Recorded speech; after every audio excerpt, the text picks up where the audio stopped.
Hey folks, Kate here from Raffled Guitars, and we are back working on the Extra Life guitar that's getting raffled off in support of the Stollery Children's Hospital.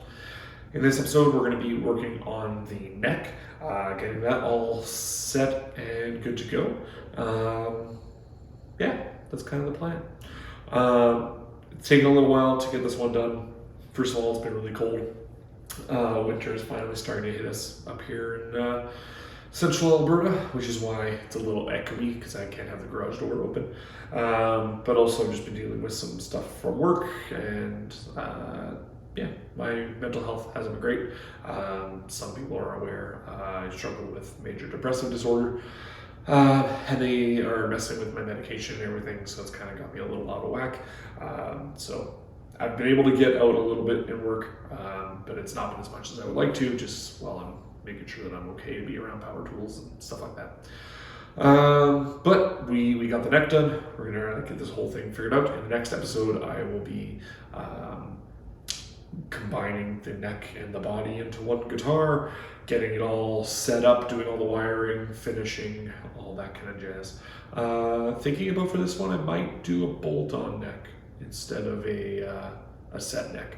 We'll see. I haven't decided yet, but I'm leaning towards bolt-on just because I haven't done one in a really long time. So, yeah, why not? We'll give it a go. But, yeah, I think I'm going to do a voiceover with this one just like I did with the last. So, enjoy. All right, so yeah, doing another voiceover. Just want to do a quick little here's how we got here video.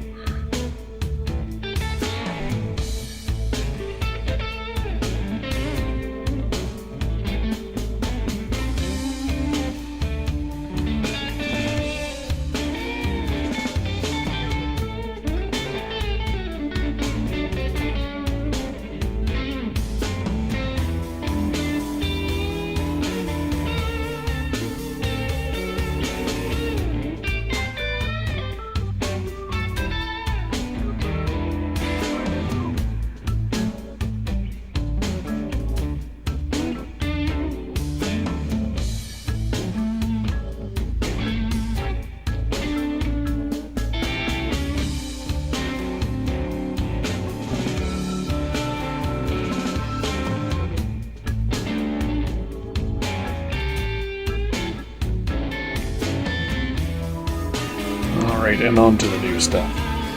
So start off by scraping the binding to get the paint off of it. I don't know what was wrong with my technique in this. I don't know if just my scraper needs to be sharpened or what, but I ended up scratching up the binding really bad. Yeah, just a very frustrating process all around. Makes me not want to do binding anymore, at least not plastic binding. I think I might experiment with some wood binding in the future, because then I can just sand. Yeah, painting guitars is also more effort than it's worth. Alright, so moving on to the neck, I have this nice template that I generally use just to kind of get me in the rough vicinity of the shape that I want. So running my router around on that just to get the rough shape, going around the butt of the guitar on that end grain is a nightmare, and it likes to throw things, which is never fun, but we work with what we got.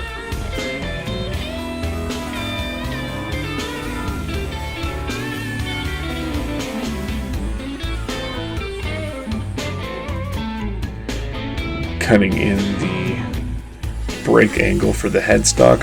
Had to do some modifications on my bandsaw, that's what it's called, bandsaw, to get this done. Had to adjust the template because it wasn't wide enough. Had to go really slow just to make this work. It also gave up on me a couple of times. I need to find a better way to do this, or get a bigger bandsaw at least. Then just cleaning it up with my hand plane, just going through and roughing it out. I didn't film the whole process because it did take me a little while to kind of sneak up on it. With the bandsaw struggling to get through that much material. The cut wasn't super straight, so I was planing for a while and my arms got sore, and I swore and stopped for a beer and tried again. Going into shaping the neck, this is one of my favorite parts of building a guitar. For this, I use the segmented method that Ben Crow teaches, both in the school and on his YouTube channel. If you haven't checked out Crimson Guitars, I don't know how you found me, but do that, check him out.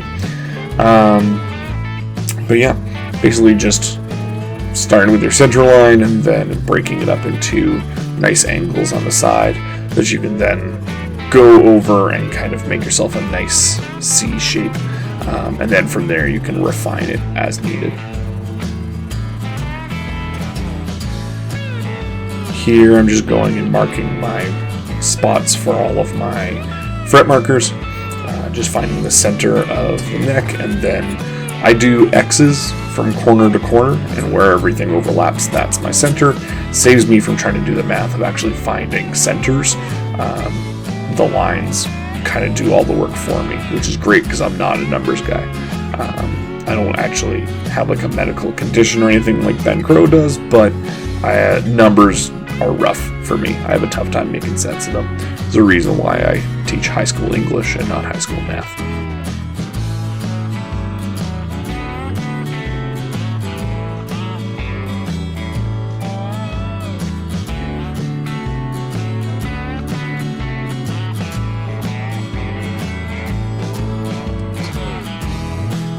For this, I'm using mother of pearl dot inlays. I got these from Solo Guitars. Big fan of their work. They're a little smaller than what I think is standard, but I also like that. I don't want a big piece of my, nice rosewood to be taken up by this white dot. So just putting those in with super glue now, and then sanding it back afterwards. Just enough to get the rough part of it out before I start radiusing.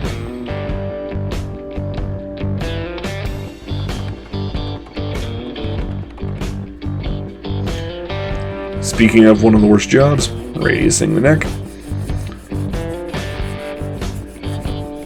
Went with a 12-inch radius on this.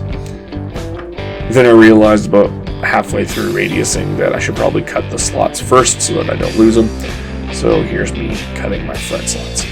Started off without it clamped, realized I was stupid, went and clamped it, and then went back and actually got the job done correctly.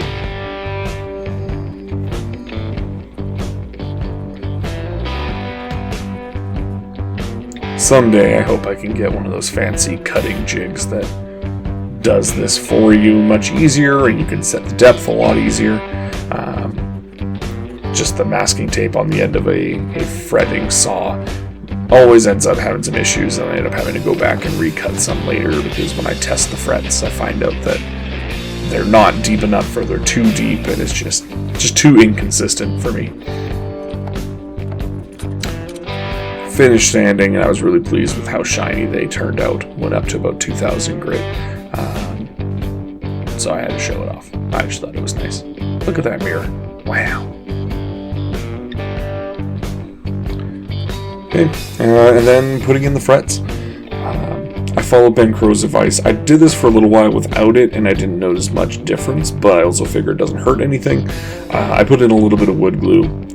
The way that he explains is that this is not necessarily to hold in the fret, but more to help solidify any gaps that you might have in the middle.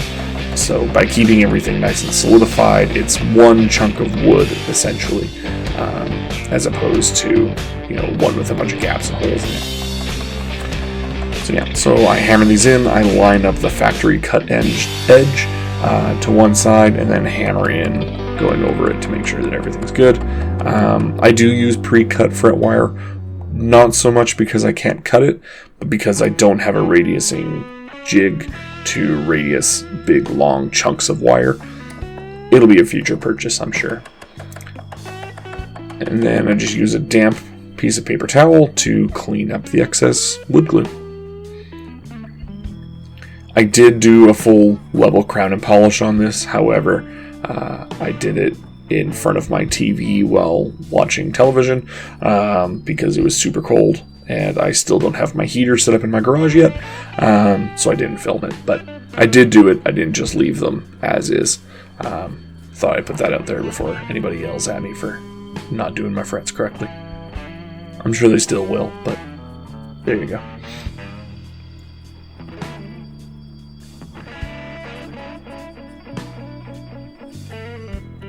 And then the last step for this video, drilling out my tuning holes.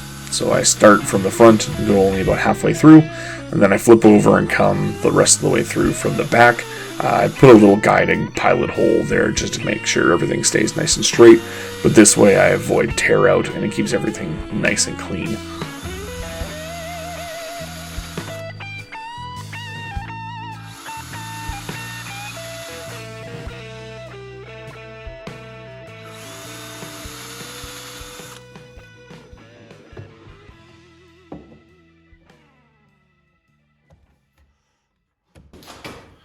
All right, so that is one neck about done. Got all carved, it's nice and smooth. My volute isn't quite as pronounced as I would like it to be, but that's okay. Learn with everyone, right? Frets turned out nice, they're nice and comfortable. Tuning holes got drilled and nice and clean, no big tear out sections. And yeah. I really like this transition at the heel. I think that's going to make it nice and comfortable. I'm really pleased with how that turned out. I wasn't sure about doing it at an angle with the body shape, but it turned out really well. So very excited with this. Can't wait to finish it up. And yeah, in the next video, we will be doing all of the assembly. We'll be putting in our holes for the bridge, the tailpiece, and the control knobs. We'll be getting this installed. I think I am going to go with a bolt-on. We'll put my brand in, we'll oil this all up, and we'll get it playing. So stay tuned for that. Thank you so much for checking this out, and hope we see you in the next one. Thanks. Bye.